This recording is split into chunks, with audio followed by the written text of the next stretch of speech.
Haleluya. Kita bersyukur kepada Tuhan. Kita adalah jemaat Tuhan yang luar biasa, saudara. Yakini dan percaya kau dan saya adalah orang yang ditetapkan Tuhan menjadi orang yang spesial dan berharga di mata Tuhan. Saudara, kita terus bersyukur kepada Tuhan. Kita dipertemukan oleh Tuhan meskipun via online, tapi kita bersyukur Dia selalu baik buat kehidupan saya dan saudara.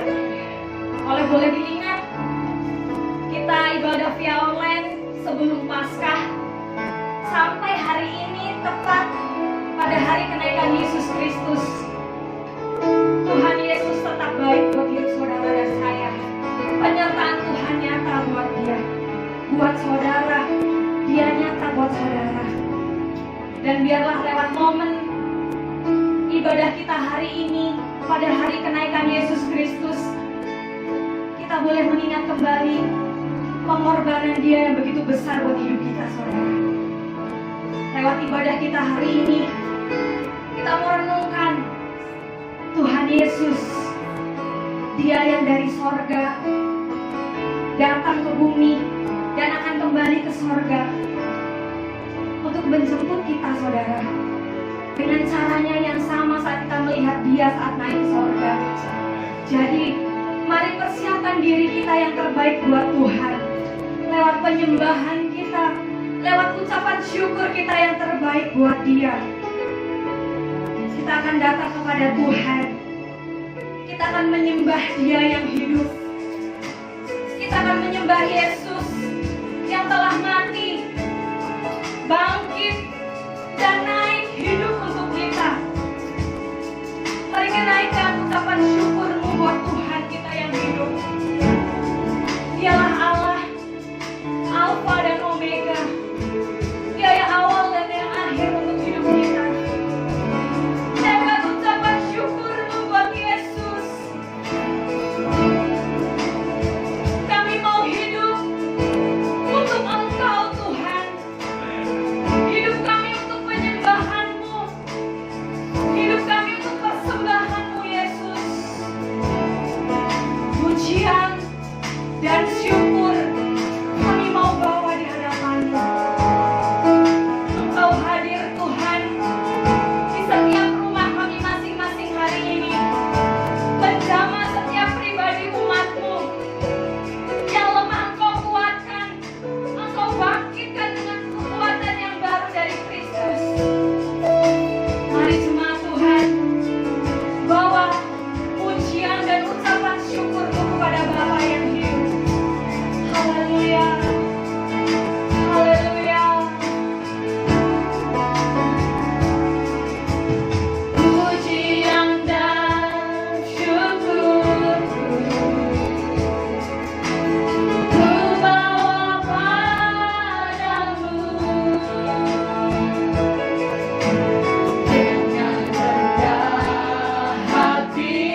kami yang terbaik kami persembahkan buat Engkau Allah yang hidup.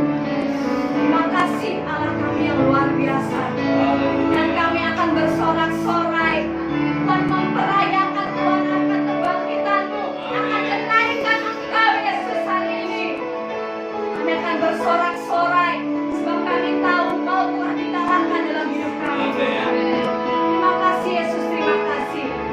Kami akan siap memuliakan nama Engkau yang hebat. Sama-sama jemaat Tuhan kita katakan amin. Berikan tepuk tangan buat Tuhan kita yang dahsyat. Oke, saudara boleh duduk kembali. Hari ini saudara, kita tahu Dia, Yesus Kristus adalah penolong kita yang sejati. Dia sudah mati untuk kita, hapuskan segala dosa dan kesalahan kita. Mari kita percaya Yesus sudah angkat derita saudara. Dia gantikan dengan pengharapan yang kekal. Lewat pujian ini kita akan bersorak-sorai oleh kemenangannya.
Dari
kasih Yesus buat setiap cucuran darah-Mu untuk kami Tuhan.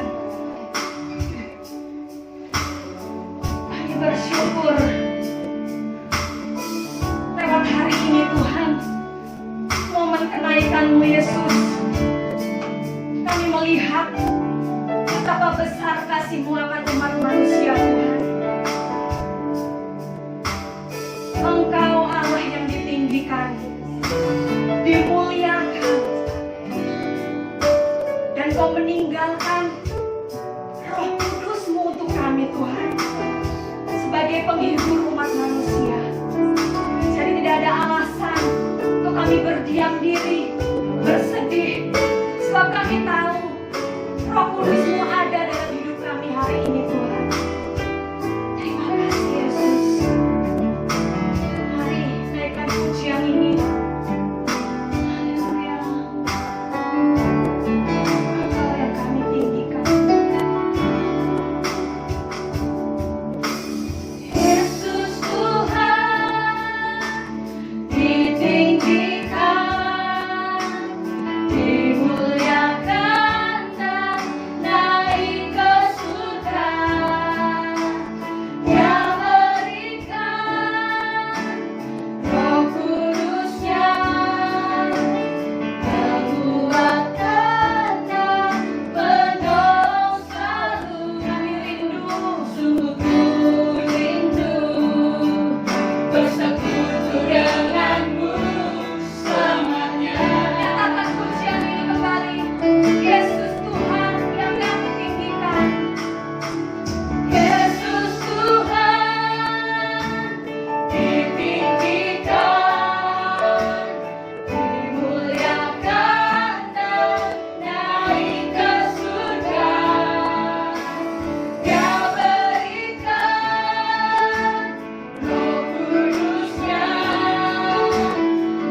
Pagi yang berbahagia ini kita mengingat Dia Tuhan yang bukan hanya lahir, Dia bukan juga datang di muka bumi untuk sebuah kehidupan yang Dia lewati dengan mudah dan selesai kembali ke surga. Tetapi Dia pribadi yang telah melakukan dan menyelesaikan semua yang Bapaknya rencanakan bagi kehidupannya. Dia adalah contoh pribadi yang betul-betul menghidupi tujuan Bapaknya di dalam kehidupannya di muka bumi. Saya berdoa hari ini kenaikan Tuhan akan mengingatkan kita bahwa hidup ini akan memasuki fase demi fase. Kelahiran, bahkan kematian, dan kebangkitan. Kalau hari ini engkau sedang lemah, saudara, percepat fase kelemahan, bangkitlah sekarang. Haleluya. Kalau engkau sedang berputus asa, masuki fase yang berikutnya. di mana engkau justru menjadi inspirasi buat orang lain. Amin. Saya berdoa hari ini firman Allah yang sederhana akan memberikan kekuatan buat semua kita. Saudara, mari kita akan lihat satu kisah yang merupakan kelanjutan dari cerita tentang umat Tuhan di dalam kitab Yosua. Kita buka Yosua pasal yang ke-18. Saya akan menyampaikan firman Tuhan dengan judul umat Tuhan yang kehilangan tujuannya. Yosua pasal yang ke-18. Ayat pertama sampai ayat yang ke-3. Saudara, kita sudah membaca bahwa melalui kitab Yosua, Tuhan sedang menyampaikan satu pesan yang kuat sekali bahwa proses di padang gurun ada akhirnya, ada batasnya. Kesusahan yang sepertinya panjang sebetulnya, saudara, adalah bagian dari proses Tuhan mematangkan kehidupan anak-anaknya. Supaya ketika mereka memasuki tanah perjanjian, yang saudara di dalam kitab Yosua, disinilah ceritanya. Disinilah keseruannya, saudara. Disinilah gregetnya, saudara akan lihat betapa mereka harus menghadapi sebuah peperangan demi peperangan untuk menerima perjanjian itu menjadi sebuah milik yang pasti. Saya berdoa kekristenan kita tidak menjadi kekristenan yang santai, yang bermentalitas kanak-kanak, yang hanya mau tinggal santai, enak, dan mendapat yang baik. Saudara, kitab Yosua mencatat Anda dan saya dipanggil Tuhan untuk memasuki peperangan rohani dan mengalami kemenangan dari Tuhan. Haleluya. Yosua 18 ayat yang pertama sampai ayat yang ketiga, mari kita baca sama-sama. 2, 3. Pembagian sisa tanah Kanan di Silo. Maka berkumpullah segenap umat Israel di Silo, lalu mereka menempatkan kemah pertemuan di sana. Karena negeri itu telah takluk kepada mereka. Pada waktu itu masih tinggal 7 suku di antara orang Israel yang belum mendapat bagian milik pusaka. Sebab itu berkatalah Yosua kepada orang Israel, berapa lama lagi kamu bermalas-malas sehingga tidak pergi menduduki negeri yang telah diberikan kepadamu oleh Tuhan Allah nenek moyangmu? Saudara, coba perhatikan ayat yang ketiga. Ini situasi yang menurut saya serius. Kalau Anda membaca dalam konteks yang biasa, Anda sepertinya melihat sesuatu yang biasa-biasa, tidak ada yang terlalu serius. Tapi bagi seorang Yosua yang menerima secara langsung mandat untuk menaklukkan tanah Kanan, negeri orang Feris, Yebus, dan suku Enak, suku-suku yang besar di sana yang tanahnya adalah diberikan Tuhan Allah mereka kepada mereka. Buat Yosua ini sesuatu yang masalah, saudara. Sama seperti kalau komandan melihat prajuritnya, saudara, berleha-leha santai-santai sementara mereka ada di medan peperangan. Kira-kira apa yang dilakukan oleh sang komandan? Tentu, saudara, ada kemarahan yang besar yang akan keluar. Yosua ini adalah orang yang dipercaya Tuhan untuk memimpin umatnya memasuki tanah Kanan setelah Musa menyelesaikan babaknya. Dan Yosua adalah komandannya, saudara. Dan ketika Yosua melihat umat Tuhan masih tinggal 7 suku, mereka hanya menikmati bagian yang kecil dari harta warisan yang besar yang Allahnya rencanakan dan berikan. Yosua seperti memiliki satu hati yang mendidih melihat mereka ini. Makanya lihat perkataan yang 3. Sebab itu berkatalah Yosua kepada orang Israel, berapa lama lagi kamu bermalas-malas? Ini teguran yang terus terang dan to the point. Berapa lama lagi, saudara? Artinya apa? Yosua sudah perhatikan, ini orang kok enak-enak, ini orang kok santai-santai, ini orang kok begini-begini aja dari tahun ke tahun, ini orang kok Bagaimana dengan hati Tuhan melihat hidup kita? Apakah Tuhan cukup puas dengan kehidupan kita? Apakah Tuhan cukup puas dengan pencapaian yang kita capai, yang kita capai? Saudara, jangan-jangan Tuhan belum puas seperti Yosua tidak puas dengan umat Tuhan. Berapa lama lagi kamu bermalas-malas sehingga kamu tidak pergi? Saudara, kata pergi ini bukan pergi jalan-jalan. Kata pergi ini artinya apa, saudara? Menyiapkan diri sebagai prajurit dan memasuki pertempuran. Kalau Anda ingin mendapat hasil yang baik dalam sebuah ujian, tentu bagian yang pertama-tama adalah Anda harus belajar dengan baik. Tapi ada bagian kedua yang kadang-kadang tidak enak, yang namanya adalah mengulangi apa yang sudah Anda pelajari dengan betul-betul dengan baik-baik. Karena belajar di sekolah aja tidak cukup. Nah, ini bagian yang kedua ini yang kadang-kadang tidak enak.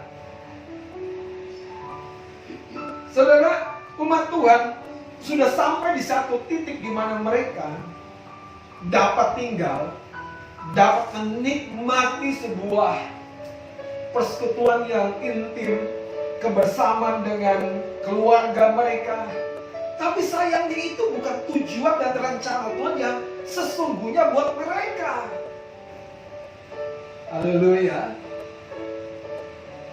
Itu bukan tujuan yang sesungguhnya, saudara. Tuhan tidak merencanakan mereka jadi laskar yang meletakkan senjatanya. Tuhan tidak merencanakan mereka jadi prajurit yang melepas sepatu bootnya, saudara, dan melepaskan rompi tentaranya. Bukan. Tuhan merencanakan mereka menyelesaikan dulu, saudara, meraih apa yang Tuhan rencanakan dan menikmatinya sebagai warisan. Yosua sebagai komandan ini ketika melihat orang-orang ini, dia berkata, berapa lama lagi kamu bermalas-malas sehingga kamu tidak pergi menduduki atau menaklukkan negeri yang telah diberikan kepadamu oleh Tuhan Allah nenek moyangmu. Kekasih-kekasih Tuhan, Tuhan sudah membayar harga dengan tubuhnya, dengan darahnya. Tapi berapa banyak bayarannya itu yang telah mensahkan masa depanmu yang terbaik, kehidupanmu yang terbaik. Sekarang porsi kita, bagian kita untuk pergi menduduki, saudara, dengan wibawa rohani, menaklukkan pekerjaan roh jahat, roh sakit, penyakit, kelemahan, kemiskinan, kebodohan, ikatan-ikatan belenggu, saudara. Dan kita tampil bersinar seperti rencananya.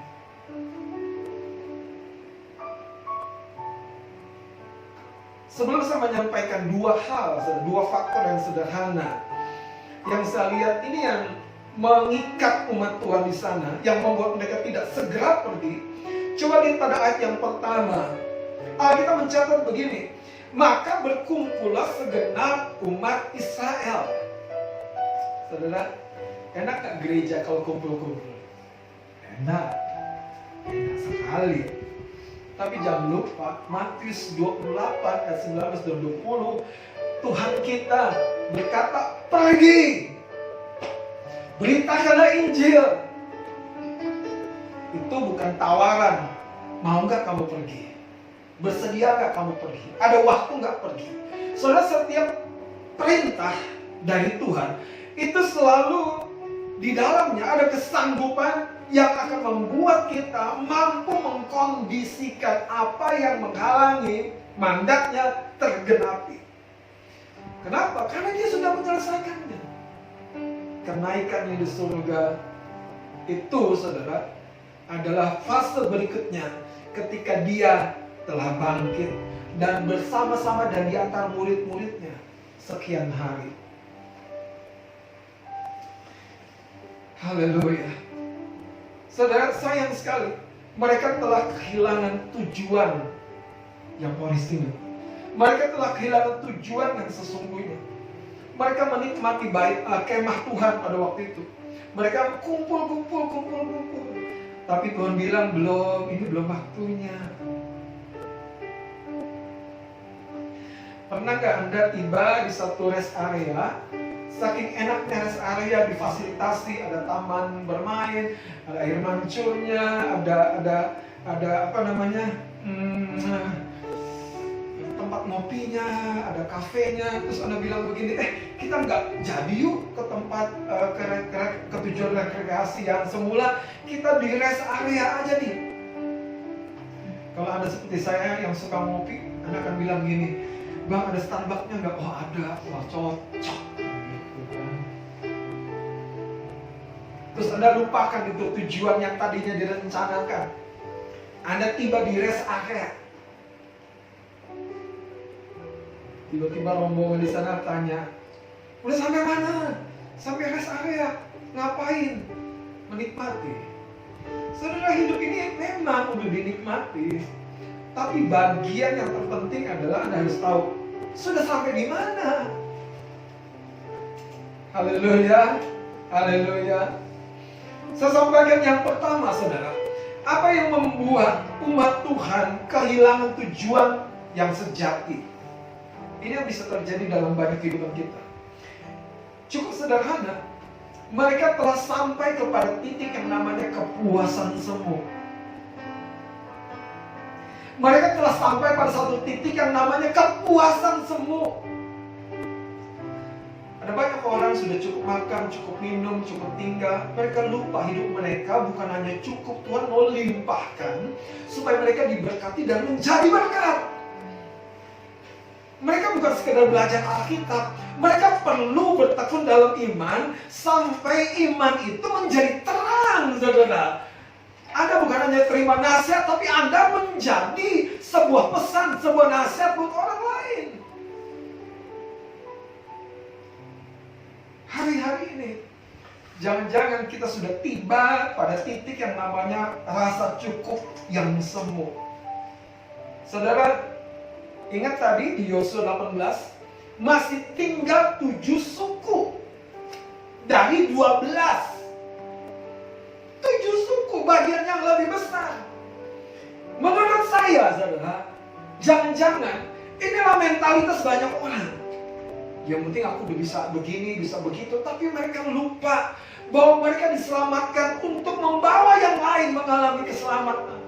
Mereka diberkati untuk membuat orang lain diberkati. Bahkan mereka diberkati supaya orang lain melihat Tuhan di dalam hidup mereka. Jangan punya mentalitas hanya titik nyaman, titik rasa cukup yang semu. Saudara, saya bersyukur dengan cerita tentang Raja Daud yang selalu punya gairah, kehausan, kelaparan akan Tuhan. Satu titik yang luar biasa dari seorang Daud yang telah menjadi raja. Anda tahu? Ketika dia menikmati semua singgasananya yang nyaman, hatinya terpukul. Ketika dia melihat tabut Tuhan hanya di bawah tenda, saudara. Itu yang membuat ada duka cita ilahi dalam hatinya. Gak boleh begini, gak boleh gini. Aku enak-enakan. Tabut Tuhan hanya di bawah tenda. Itu yang membangkitkan inspirasinya untuk menggerakkan umat Tuhan membangun dan mempersiapkan bait Allah yang akhirnya dibangun oleh Salomo anak. Rasa cukup yang semu. Saudara, ada cerita lain di Alkitab tentang Yakub. Ingat Yakub siapa? Dia adalah menantunya Laban. Tapi bukan hanya menantu, dia adalah pekerjanya Laban. Laban ini punya peternakan. Dan waktu Yakub jadi menantunya sekaligus jadi pekerjanya, Laban sang mertua menikmati banyak keuntungan. Kenapa? Dia akan bilang gini, kok kamu minta gaji? Kamu di sini tinggal aja udah enak, kamu udah cukup. Kamu lihat di sini udah punya anak, punya istri. Saudara, sampai satu titik ketika Yusuf lahir, Alkitab mencatat, Yakub tiba-tiba sadar Ini waktunya aku bekerja bagi keluargaku sendiri. Dia datang kepada Laban dan minta permisi untuk berangkat dan memulai penggembalaannya sendiri. Kekasih-kekasih Tuhan, apa yang membuat kita berhenti? Jangan-jangan ada bagian dalam hidup kita, kita telah sampai pada satu titik yang namanya rasa cukup yang semu. Saya berdoa, masa mudamu engkau tidak akan lewati kosong. Engkau tidak hanya puas sampai pada satu titik gelar, bukan karena ingin pajang gelar, tapi Anda rindu kehidupan Anda, edukasi Anda itu menjadi sebuah pesan bagi dunia yang tidak mungkin bagi manusia, selalu mungkin bagi Tuhan. Ketika Anda sudah punya usaha, Anda merintis usaha, udah cukup income-nya buat Anda punya mimpi yang lebih besar lagi, punya perusahaan yang lebih besar lagi untuk menjadi berkat, saudara. Tapi hari ini, izinkan saya berdoa Tuhan datang seperti seorang induk Raja Wali, membongkar bangkitkan saudara sarang bagi anak-anaknya itu, dan melepaskan anaknya untuk mengepakkan sayapnya. Katakan rasa cukup yang semu. Ini hal pertama yang harus kita hindari. Yang kedua, saudara, ini yang lebih banyak terjadi, karena ini yang lebih fakta di lapangan. Kalau rasa cukup yang semu, kita bilang, aku masih kurangnya. Kurang ini, kurang tinggi, kurang slim, kurang gemuk, kurang aja pokoknya, saudara. Rumahnya udah 2, kurang 4. Kamarnya udah 3, kurang lagi 1. Makanya nggak ada habisnya. Tapi lihat yang kedua, saudara, yang membuat umat Tuhan kehilangan tujuan ilahinya, tujuan yang sesungguhnya adalah ketika umat Tuhan membiarkan tantangan dan kesusahan, saudara, begitu lupa mempengaruhi hatinya. Keluaran 14 ayat 12 akan baca. Keluaran 14 ayat 12. Ini cerita tentang umat Tuhan di perjalanan di padang gurun. Ketika mereka menghadapi tentara Mesir di belakang dan laut terbelah di depan, mereka bilang begini, bukankah ini telah kami katakan kepadamu di Mesir? Dia ngomong kepada Musa, janganlah mengganggu kami dan biarlah kami bekerja pada orang Mesir, ya. Biarlah kami bekerja pada orang Mesir. Jadi apa? Jadi budak. Mereka gak mau kemerdekaan, mereka pengen balik aja ke Mesir. Kenapa? Karena tantangan. Kenapa? Karena kesusahan. Sebab lebih baik bagi kami untuk bekerja pada orang Mesir daripada mati di padang gurun ini. Saya berdoa tidak ada kesusahan yang menakutkan kau lagi. Kalau engkau mau sukses, kalau engkau mau berhasil, selalu ada harga yang harus dibayar. Kalau engkau mau seorang yang membuat orang lain melihat Tuhan, kau perlu belajar, kau perlu waktu, kau perlu melatih diri, membekali diri, saudara. Jangan takut dengan yang namanya kesusahan dan tantangan. Ada waktunya, saudara, engkau akan berkata begini, Tuhan, orang tua aku gak mungkin menolong, saudaraku gak mungkin menolong, tapi aku percaya engkau yang panggil aku, engkau yang akan membackup aku. Haleluya. Ini bukan hanya untuk Anda sebagai pengusaha, Anda yang baru menikah, Anda yang berumah tangga. Kalau Anda diberkati di hadapan Tuhan, percayalah ada backup Tuhan buat rumah tangga. Jangan biarkan kesusahan dan tantangan menggeser engkau dari tujuan. Yesus ada di titik kritis dalam Matius pasal 4. Ketika Aba Iblis datang mencobai dia, ketika 40 hari 40 malam dia berpuasa, setan bilang gini, kalau kau anak Allah, perintahkan batu-batu ini menjadi roti. Bisa nggak? Bisa, saudara. Maka itu menjadi percobaan buat Yesus. Tapi ini yang saya mau katakan, kalau Anda mengerti tujuan, kenapa Anda ada hari ini, kemana Anda mau pergi, saudara, tantangan kesusahan tidak menggerakkan Anda. Haleluya. Tantangan kesusahan tidak menggerakkan Anda. Yang menggerakkan adalah ketika suara Tuhan berbicara dalam kehidupanmu. Dan tahu banyak orang pulang kampung karena kehilangan pekerjaan. Mungkin kita sebagian di antaranya. Saya berdoa, jangan buru-buru ambil keputusan. Kalau Tuhan tidak bicara, belum tentu di kampungmu engkau lebih baik. Belum tentu. Ishak, saudara, menghadapi masa kesulitan yang begitu besar. Dan dia hampir mengambil keputusan berangkat ke Mesir. Tapi Tuhan bilang, tinggal di Gerar. Dan di Gerar itu, di masa kekeringan itu, dia menabur menurut janji Tuhan. Alkitab mencatat, dia menuai pada tahun yang sama 100 kali lipat ganda. Kesusahan gak boleh menggerakkanmu. Gak boleh. Tantangan gak boleh menggerakkanmu. Yesus berkata, sekiranya mungkin cawan ini lalu daripadaku. Tapi dia ngerti tujuan Bapaknya untuk naik di Kasal. Itu sebabnya ketika dia melihat cawan murka Allah, dia menguatkan dirinya untuk menyelesaikan sampai akhirnya. Hari ini, saudara, saya berdoa kita akan menjadi anak-anak Tuhan yang dewasa, yang tidak takut pada tantangan dan kesusahan. Ada amin? Haleluya. Yang pertama, rasa cukup yang semu. Kedua, kesusahan dan tantangan. Hari ini, apa yang menjadi tujuan? Saya mau ajak Anda berpikir sedikit. Orang yang tidak punya tujuan yang konkret akan cenderung menjadikan kebutuhannya sebagai tujuan. Orang yang tidak punya tujuan yang konkret akan cenderung menjadikan kewajiban-kewajibannya sebagai tujuan. Bangun pagi ngapain? Mau kerja. Oh, jadi karena bekerja, sayang dia lupa fase berikutnya. Bekerja untuk apa? Nah, di situ saudara kita berhenti. Pada semuanya harusnya digerakkan oleh sebuah tujuan. Aku bekerja untuk memuliakan Tuhan. Aku bangun untuk memuliakan Tuhan. Haleluya.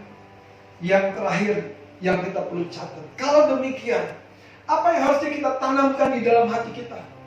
Supaya kita tidak tergoda dengan rasa cukup yang semu. Kita tidak tergoda untuk berhenti, untuk lari ketika datang tantangan dan kesusahan. Mari lihat Yesaya 43 18 sampai 21. Mari kita lihat Yesaya 43. Saya akan baca dengan cepat, saudara. Ayat 19 saja langsung. Lihat, aku hendak membuat sesuatu yang baru, yang sekarang sudah tumbuh. Belumkah kamu mengetahuinya? Ya, aku hendak membuat jalan di padang gurun dan sungai-sungai di padang belantara. Binatang hutan akan memuliakan aku, ini kata Tuhan. Serigala dan burung unta, sebab aku telah membuat air memancar di padang gurun dan sungai-sungai di padang belantara. Yang menarik dengar, saudara. Tuhan serius dengan tujuannya bagi hidup kita. Sampai-sampai dia buat sungai mengalir di padang gurun, air memancar di padang belantara. Lihat kalimat terakhirnya. Untuk memberi minum umat pilihanku. Saudara, untuk memberi minum umat pilihanku. Siapa mereka? Umat yang telah kubentuk bagiku. Kalimat terakhirnya yang penting. Umat yang telah kubentuk bagiku akan memberitakan kemasyuranku. Kekasih-kekasih Tuhan, jemaat Tuhan, kalau hari ini kau dan saya mungkin ada dalam kesukaran, tantangan, jangan takut. Tuhan masih membuat keajaiban bagi hidup kita. Amin. Itu sebabnya saya percaya masa-masa seperti ini adalah masa-masa di mana kita mengangkat tangan dan melihat tangan Tuhan turun membela kita. Masa-masa kegelisahan hari ini, ketika penghasilanmu dipotong, ketika bayaran tagihan tidak berubah, ketika kita belum pasti bagaimana dengan pekerjaan kita, tetapi saya percaya Seperti firman yang berkata, untuk memberi minum umat pilihanku. Mari kita semua bangkit berdiri. Dia Tuhan yang tidak akan berhenti sebelum rencananya terjadi. Mari kekasih-kekasih Tuhan, kita jadi kuat. Kita tidak akan berhenti sebelum rencananya terjadi. Saya mau mendeklarasikan kasih karunia dalam hidupmu. Setan tidak perlu bertempik soal. Ketika engkau dan saya mengangkat tangan dalam kelemahan, justru itu yang menakutkan bagi setan. Kenapa, saudara? Bukan kuatnya engkau yang membuat engkau menyelesaikan pertandinganmu, tetapi justru ketika engkau mengalami penyertaan Tuhan, engkau pasti menyelesaikan pertandinganmu. Haleluya.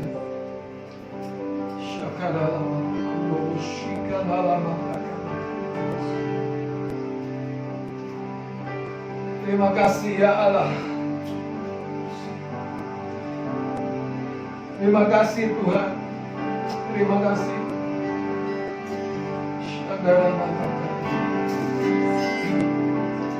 Haleluya, Engkau ajaib. Mari angkat sebuah pujian. Apa yang Kau izinkan terjadi?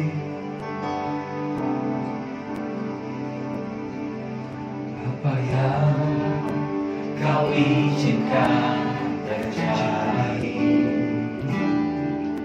Terkadang membuatku tak mengerti, dan semua yang tak ku pahami,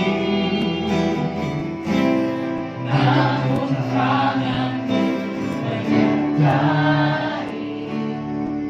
Ku dengar suara lembut memanggil, Beri damai kepadamu. sukacita di hati. Satu hal Tuhan, Tuhan hadir untuk mendatangkan kebaikan. Kau mengenal hatiku lebih dari yang mengerti. Kau mengenal jalan-jalan dalam hidupku, Dan semua yang dan semua yang terjadi membuatku lebih dekat padamu. Yesus, ku memerlukanmu. lagi katakan Kau mengenal hatiku. Kau mengenal hatiku lebih dari yang mengerti. Kau mengenal jalan-jalan dalam hidupku, dan semua yang terjadi membuatku lebih dekat padamu. Yesus, ku memerlukanmu. Kau mengenal. Kau mengenal hatiku lebih dari yang ku mengerti. Kau mengenal jalan-jalan dalam hidupku, Dan semua yang dan terjadi. semua yang terjadi membuatku lebih dekat padamu. Yesus, ku memerlukanmu. Saudara, satu ketika ada sebuah karnaval di sebuah desa, dan ada orang kuat membuat sebuah sayembara. Dia bengkokkan besi yang besar, dia pukul sebuah gada, dan ada sebuah skala tenaga yang menunjukkan betapa besarnya tenaganya. Wah, semua orang kagum di karnaval itu. Sampai sebuah kesempatan dia mengajukan tantangan kepada orang-orang yang ada di karnaval tersebut. Ada satu tantangan, barang siapa saudara-saudara yang dapat melakukan tantangan ini, akan ada hadiah yang besar yang engkau akan bawa pulang. Wow, kasih tunjuk. Ada hadiah yang besar. Ada uang tunai. Dan orang banyak berpikir tantangan apakah? Dia naik ke panggung, kemudian dia ambil sebuah jeruk dengan tangan yang besar, otot yang kuat, kekuatan yang luar biasa itu. Dia peras jeruk itu sampai begitu rupa tidak ada tetes yang keluar lagi dari jeruk di tangannya. Kemudian dia bilang begini, ayo Bapak Ibu Saudara-saudara, siapa yang mau mencoba? Kalau Anda dapat mengeluarkan satu tetes saja, hadiah ini akan menjadi milik Bapak Ibu Saudara. Semua orang mencoba, semua orang naik ke panggung. Mereka semua menyerah. Sampai akhirnya ada seorang ibu kurus tua. Dia berkata gini, ketika semua tidak ada bisa, orang kuat ini mulai tersenyum dan merasa menang. Ibu tua ini berjalan dengan gontai naik ke atas panggung. Dia berkata, boleh nggak saya coba? Semua penonton tertawa. Tetapi karena sang bara belum ditutup, baiklah ibu, silakan coba. Dia terima jeruk yang sudah kering karena perasan tangan yang kuat itu. Semua mata melihat kejadian itu dan merendahkan sang ibu ini. Sudah cukup usia, lanjut. Tapi dia mulai saudara memegang jeruk itu dengan dua tangannya dan segenap hati dia meremas, sampai semua terdiam dan akhirnya tiba-tiba sampai pada satu titik jatuhlah satu tetes air jeruk yang tidak terduga dari jeruk yang sudah diperas begitu kering itu. Wah, semua penonton bersorak-sorai sambil terbelalak berkata, bagaimana mungkin kami sudah mencobanya, kenapa ibu tua ini bisa? Panitia kemudian mewawancara ibu tua ini. Ibu, bolehkah kasih tahu apa rahasia ibu? Kenapa ibu bisa mengeluarkan? Di mana semua peserta lain tidak bisa? Ibu ini bilang begini. Dia bilang kepada anak muda yang menjadi pembawa acara itu, nak, ibu punya 5 orang anak. Ketika anak yang kelima lahir, yang 4 belum cukup besar, dan anak yang kelima lahir, suami ibu meninggal dalam sebuah wabah di desa ibu. Sejak itulah ibu berjuang untuk membesarkan 5 orang anak ini. Dan hari ini 5 orang anak yang Tuhan kasih kepada ibu sudah besar, sudah sukses. Mereka jadi sarjana. Pada waktu kejadian itu, ibu hampir putus asa. Sampai pada satu titik ibu percaya, kalau Tuhan berikan anak, tidak pernah Tuhan akan biarkan aku tidak bisa membesarkan anak. Itu yang menjadi keyakinanku. Aku mulai bekerja jadi tukang cuci, aku jadi jual kue, sampai akhirnya waktu ganti waktu, anak-anak ibu sehat walafiat besar. Kalau hanya untuk memeras jeruk seperti ini, dia berkata begini, apa susahnya? Aku telah melewati sesuatu yang lebih keras. Saudara, jangan kesusahan merubah tujuanmu. Jangan tantangan menggeser haluanmu. Saya berdoa biar kemudi bahteramu akan tetap di dalam rencana Tuhan. Amin. Amin. Mari di tempatmu masing-masing kita akan melakukan perjamuan kudus. Ini hari yang berharga ketika kenaikan Kristus kita peringati bersama-sama.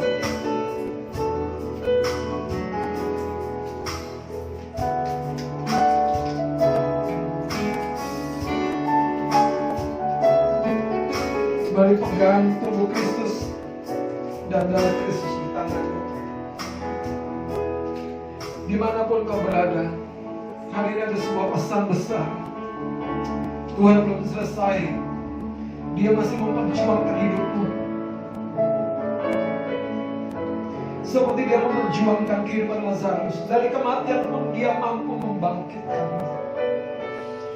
Ayo buka mata rohmu, lihat tujuanmu di depan. Ada terlalu berharga, terlalu besar untuk kau biarkan. Hari ini biarlah kau menikmati kemenangan Kristus penuhnya. Anggap tinggi tubuh Kristus di tangan kananmu. Dengarkan perkataan saya, kemudian kita akan makan bersama. Pada malam terakhir waktu Yesus diserahkan, dia mengambil roti. Kemudian dia memecah-pecahkannya dan berkata, inilah tubuhku yang diserahkan bagi kamu. Perbuatlah setiap kali kamu memakannya menjadi peringatan akan aku. Yesus tidak mundur. Yesus tidak lari dari tujuan Bapa.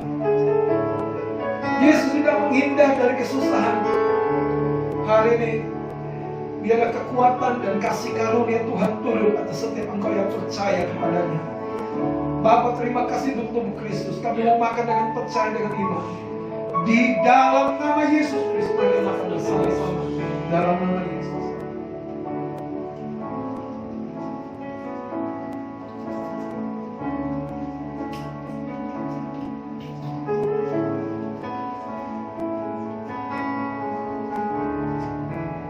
Setelah makan dia mengambil cawan. Pada waktu itu dia duduk bersama dengan murid-muridnya. Dia mengangkat cawan dan berkata, inilah cawan perjanjian baru yang dimateraikan oleh darahku. Tuhan sudah memateraikannya, mensahkannya, melegalkannya. Kutuk sudah diubah jadi berkat. Kesendirian sudah diubah menjadi suatu kehidupan yang bernilai dan berarti. Kebangkrutan sudah diubah menjadi pertolongan dan kelepasan ekonomi. Sakit penyakit sudah diubah oleh bilu-bilunya jadi kesembuhan. Kemudian dia berkata, minumlah. Setiap kali kamu meminumnya, biarlah menjadi peringatan bagi aku. Bapak, terima kasih untuk darah Yesus. Kami mau nikmati, kami mau menerimanya dengan hati yang terbuka. Terjadilah, tergenapilah rencana-Mu dalam hidup kami. Di dalam nama Yesus, di dalam nama Yesus. Mari kita minum bersama.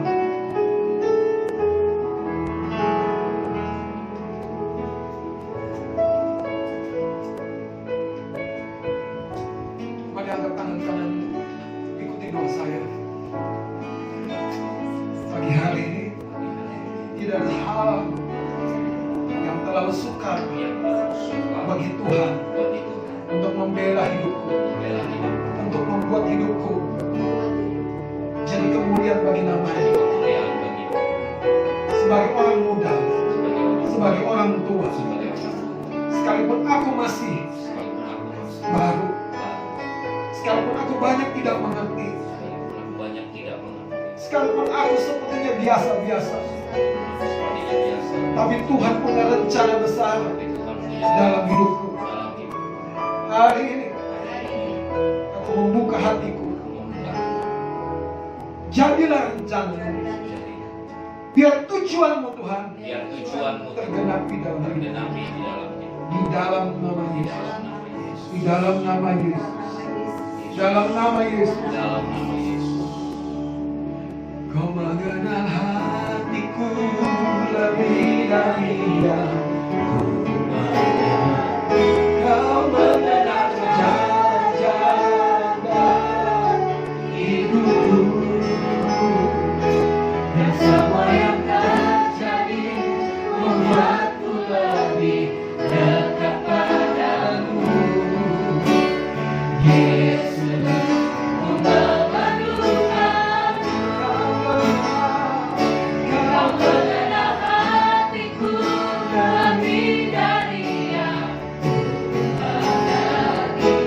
Kau mengenal jalan-jalan dalam hidupku. Dan semua yang terjadi membuatku lebih dekat padamu. Yesus, ku memerlukanmu.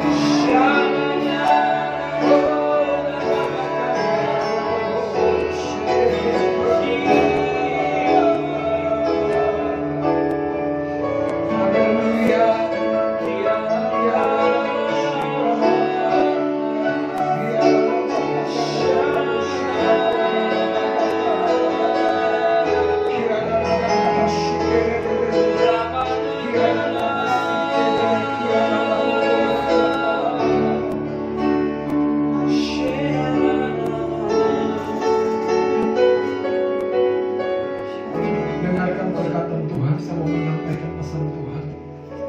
Tuhan berkata oleh rohnya, jangan kamu takut. Apa yang kau pikirkan, yang kau pertimbangkan menurut kepikiranmu, tidak akan membuat engkau larut dan jatuh. Tuhan berkata, aku selalu ada dan siap. Aku selalu ada dan cukup untuk membela-Mu.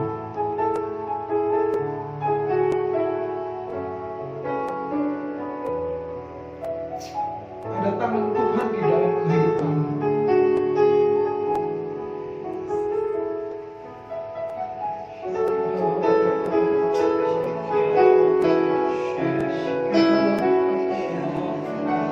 Apa kesusahan, apa pergumulanmu?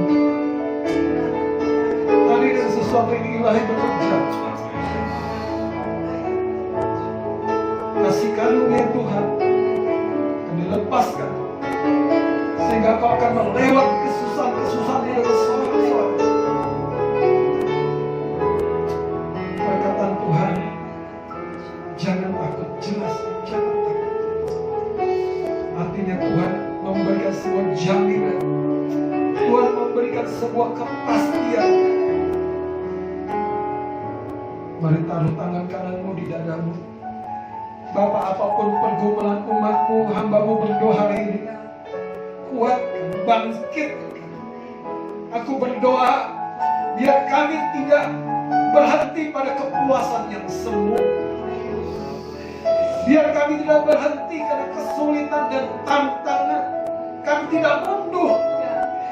Tetapi Tuhan, biarlah justru dalam keadaan seperti ini, kasih karunia dan pertolongan-Mu menjadi nyata. Hamba-Mu berdoa,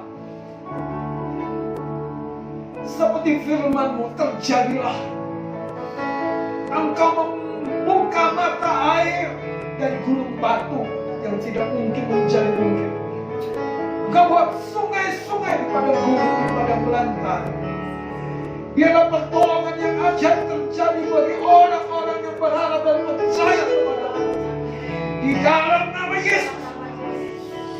Tidak satu pun kesusahan, tantangan ini akan membuat kami mundur. Tapi sebaliknya, hidup kami akan berakar ke dalam. Amin. Berbuah lebat ke atas untuk memasyurkan nama Tuhan. Haleluya. Sama-sama katakan amin. Amin.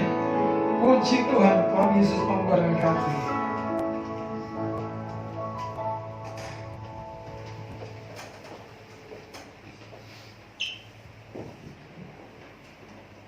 Puji Tuhan, firman Tuhan yang sangat luar biasa menguatkan bagi pribadi saya dan pastinya saudara-saudara semua yang ada di rumah. Puji Tuhan, lewat firman Tuhan hari ini Saya mau berkata, saudara, kedamaian yang hakiki, yang sesungguhnya tidak akan tercipta tanpa adanya cinta dan kasih. Dan hari ini cinta dan kasih-Nya Tuhan sudah dinyatakan lewat kehidupan kita semua. Jangan pernah takut. Kedamaian yaitu Roh Kudus sudah diberikan bagi kehidupan kita semua. Amin. Puji nama Tuhan. Dan sebentar kita akan bersama-sama mendengarkan pengumuman untuk kegiatan gereja. Pada hari ini Kamis 21 Mei 2020, pengumumannya yaitu pada hari Minggu 24 Mei akan diadakan ibadah raya masih secara online, saudara. Kita lakukan dengan sukacita, kita beribadah, kita percaya Tuhan Yesus tetap sama, hadir di rumah kita masing-masing. Ingat, hari Minggu kita berjumpa kembali pukul 8 pagi di rumah kita masing-masing via Facebook ataupun YouTube GPI Kemah Pujian. Semangat ya saudara. Haleluya. Dan kemudian untuk informasi persembahan dapat ditransfer melalui rekening bendahara gereja atau dapat dititip melalui sekretariat gereja dan ketua kelompok kecil saudara masing-masing. Baik, sebentar kita akan bersama-sama memberikan persembahan buat Tuhan. Kita akan berdoa terlebih dahulu. Persembahan yang telah kami persiapkan di hadapan-Mu Tuhan, Engkau yang kuduskan dan sucikan menjadi kekuatan bagi setiap umat-Mu. Kami percaya persembahan kami bawa Tuhan. Apa yang kami punya kami persembahkan, Tuhan yang kuduskan menjadi perpanjangan tangan Tuhan buat gereja-Mu di tempat ini. Bagi kami percaya Tuhan, Engkau telah memberkati kami berlimpah-limpah, dan kami akan menjadi berkat buat banyak orang di sekeliling kami Tuhan. Engkau yang memberkati para pelayan Tuhan, yang mengelola, Tuhan beri hikmat, Tuhan beri berkat yang melimpah. Terima kasih Yesus, terima kasih. Kami telah bersama-sama berdoa dan kami akan memberikan persembahan kami hanya di dalam nama Tuhan Yesus. Haleluya. Amin. Kita angkat pujian. Kuasa maut telah dikalahkan oleh darah anak domba, yaitu Yesus Kristus.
Percaya lewat pujian ini, kami imani, kami jadi lebih dari pemenang. Amen. Tuhan, kami orang-orang pilihan-Mu.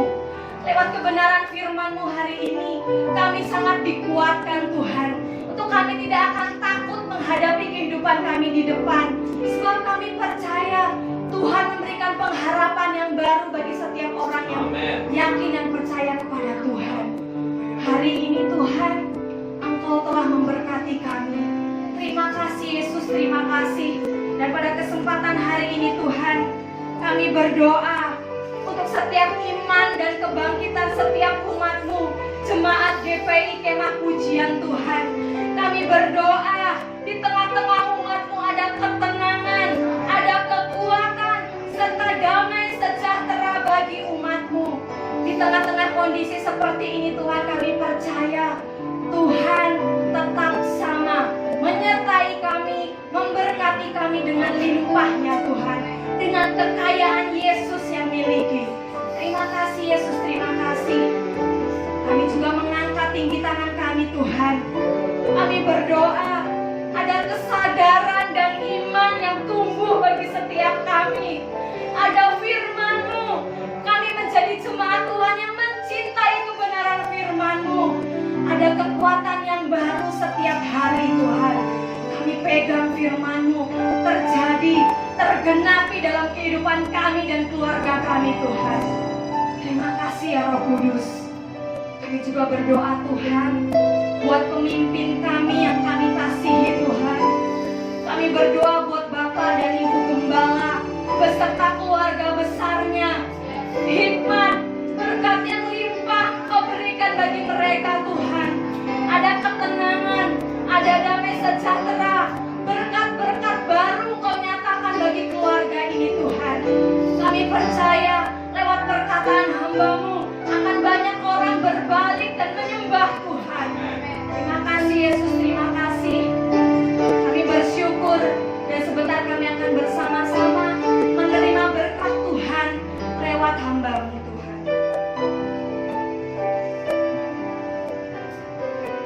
Mari kita bangkit berdiri, kita angkat tangan kita kepada Tuhan, kita angkat lebar dan terbuka di hadapan-Nya. Demikianlah hati kami terbuka dan lebar kepada-Mu Tuhan. Hari ini kami tahu Engkau punya tujuan dan rencana yang besar dalam hidup kami. Ada satu sikap yang Engkau minta supaya kami tidak puas hanya sebatas sesuatu yang bagi diri kami sendiri. Ya. Tapi biarlah kami menjadi garam dan terang di dunia ini. Biarlah kami diberkati untuk menjadi berkat. Biarlah kami seperti pelita yang dinyalakan di tali dan skabilian yang menerangi dengan terangnya. Hari ini kami mau kembali. Limpahkan sekarang Tuhan. Biarlah kasih karunia dan anugerah dari Allah dan Bapa di dalam surga. Cinta kasih daripada Tuhan Yesus Kristus serta persekutuan Roh Kudus yang menyertai Kau dan saya mulai hari ini sampai selama-lamanya. Maranatha, Tuhan Yesus datang pada kali yang kedua sampai selama-lamanya. Terimalah berkat yang berlimpah ini di dalam nama Yesus Kristus. Haleluya. Semua yang diberkati sama-sama katakan amin. Selamat memperingati hari kenaikan